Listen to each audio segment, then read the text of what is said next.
Since I put out that video on the PSK knife, that little knife it is made for me, I've had a few requests for going over what I carry in my survival kit. That's just a little small personal survival kit I carry with me. I keep it in one of my bags most of the time. If I'm going to go out and about, I throw it in my pocket. It fits real well in a cargo pocket. This is a GI compass case. Pretty easy to find. You can get them on eBay. They're pretty cheap. It has the Alice clip on it.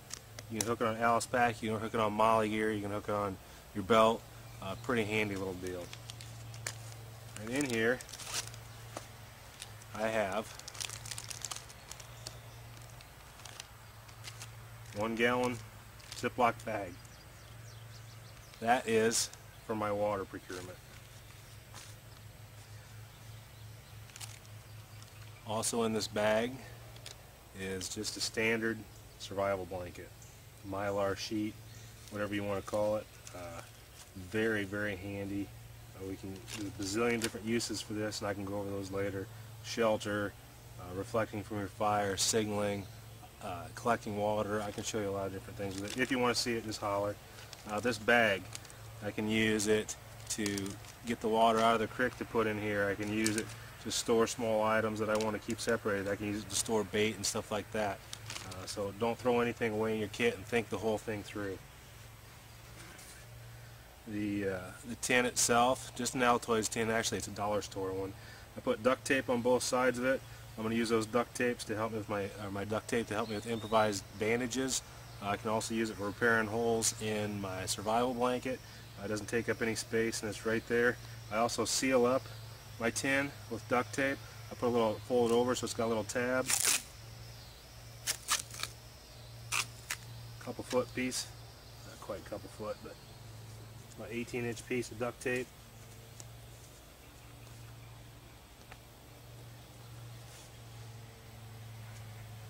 The top of this tin right here, and I can pull back the duct tape a little bit.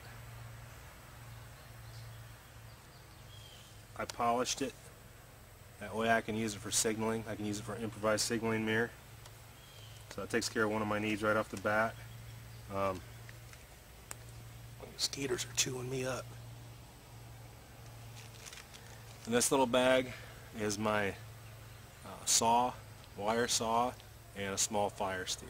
Alright, you've seen if you haven't, I have a video on the wire saw and how I use it. Fire steels. Hopefully we all know what's going on with that. If not, we can talk about that sometime. Turley PSK knife. Fishing line. This is about a 10-pound test. Probably about 20 foot of it.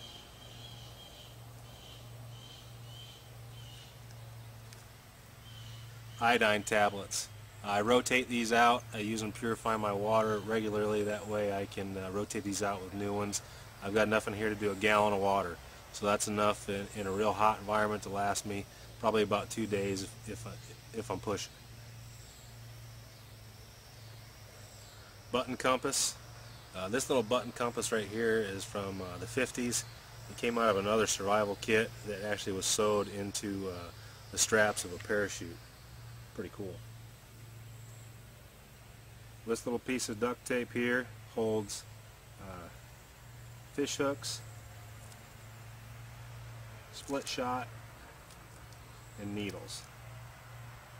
All right. There's split shot, there's needles, the hook right there. I tend to use number 10, 12, or 8 hooks. Smaller, I think, is usually better. You can catch a big fish with a small hook, but you can't catch a small fish with a big hook. 100-pound test line. This stuff also has an inner core, sort of like 550 cord does. Right? Shelter building, setting snares, or deadfalls, stuff like that. Snare wire, we've talked about that before. I've got a video on that if you want to see that. Brass snare wire. Pitchwood, fat wood, whatever you want to call it. In a pinch, it's a great way to start a fire. And 2x2 gauze pad, a couple of band-aids, and a piece of aluminum foil. Okay, So that covers my first aid, my sustenance, my water, my knife, my fire starting. It's got pretty much everything that you can get covered in it. That's what I tried to do with it. If you guys have any questions on it, just give me a holler. Someday I would like to do just an overnight, just living out of the personal survival kit. I have to do it in the fall because it's just so brutal hot out here in the summertime. But anyway, maybe get a couple people to do that. It'd be kind of fun. Anyway, if you have any questions, go ahead and ask.